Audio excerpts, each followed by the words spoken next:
Assalamualaikum warahmatullahi wabarakatuh. Halo, sahabat Nyambi Moco. Apa kabar hari ini? Semoga baik ya. Di video kali ini kita akan membahas satu tokoh. Tokoh ini merupakan tokoh pewayangan, sosok yang sangat rendah hati dan bijaksana, Sang Pambayu Pandawa Raden Puntadewa.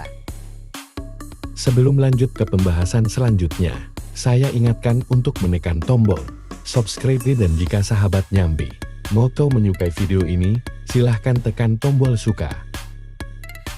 Oke, kita lanjut ke pembahasan.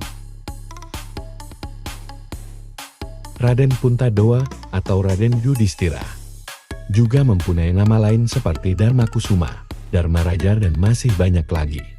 Raden Puntadewa adalah anak pertama dari 5 bersaudara yang disebut Pandawa 5. Adik Puntadewa antara lain Raden Werkudara atau Bima, Raden Janaka atau Arjuna dan si kembar Nakula Sadewa.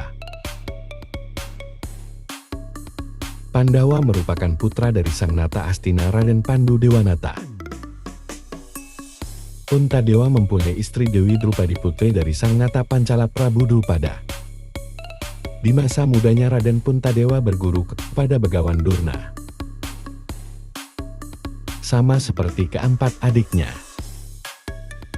Akan tetapi Raden Puntadewa tidak begitu tertarik dengan ilmu keprajuritan yang diajarkan oleh Begawan Durna. Puntadewa lebih memilih ilmu ketatanegaraan, sejarah dan ilmu hukum. Hal itu disebabkan Raden Puntadewa merupakan titisan Batara Dharma yang mengutamakan kebenaran, keadilan, dan kerendahan hati. Walaupun begitu Puntadewa tidak bisa dipandang remeh, karena ia mempunyai pusaka yang sangat ampuh. Pusaka itu antara lain Jamus Kalimasada, Payung Tunggul Naga, dan Tombak Koro Welang. Apabila Jamus Kalimasada dipanggul di atas kepala dan di sedasarana batin, maka bumi dan seisinya akan terguncang hebat. Tidak hanya mempunyai pusaka, Puntadewa juga mempunyai ilmu batin. Sepanjang hidupnya Raden Puntadewa hampir tidak pernah marah.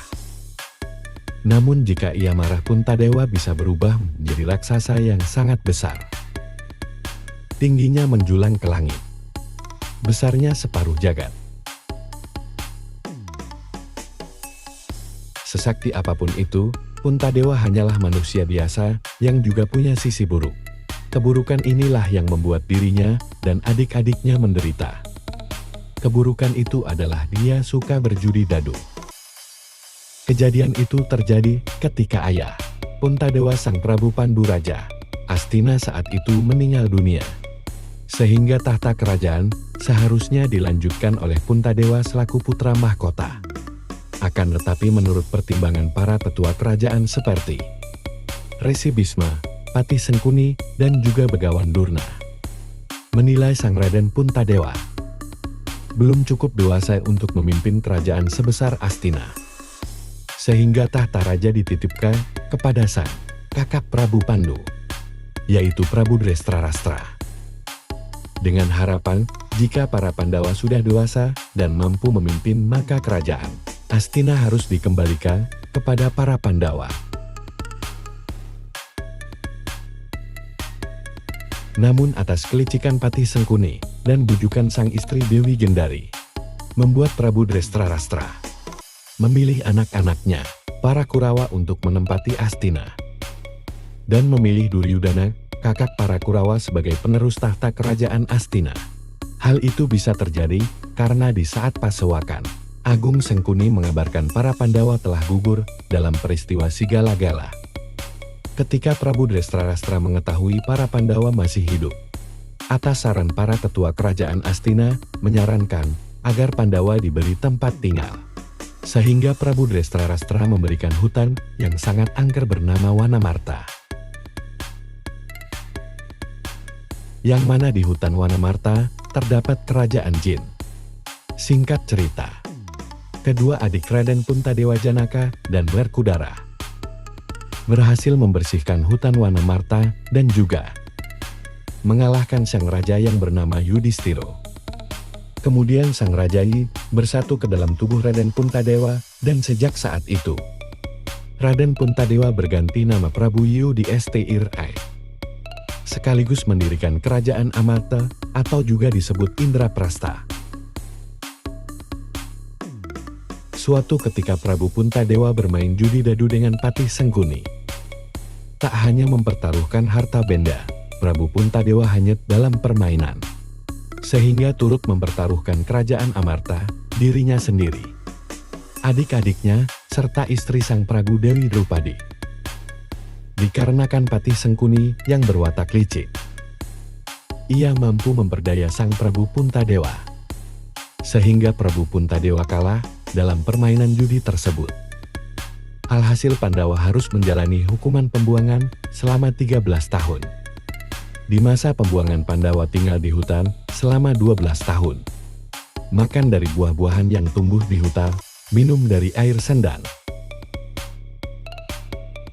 Setelah 12 tahun dibuang di hutan, para Pandawa bersembunyi di kerajaan Wirata. Dan jika persembunyian mereka terbongkar, mereka harus mengulangi hukuman pembangunan 12 tahun lagi. Maka dari itu, mereka menyamar sebagai berikut. Puntadewa menyamar menjadi mandor pasar bernama Kangka. Werkudara menyamar menjadi jagal sapi dan kerbau. Janaka menyamar sebagai pengajar tari.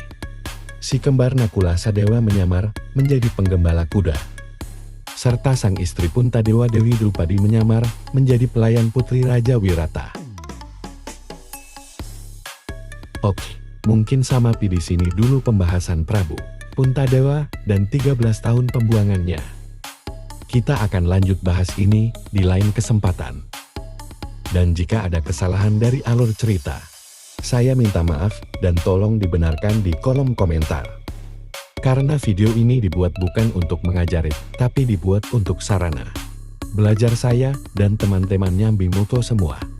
Dan saya admin Nyambi Muko mengucapkan terima kasih atas waktunya untuk menyimak video ini. Akhir kata, wassalamualaikum warahmatullahi wabarakatuh.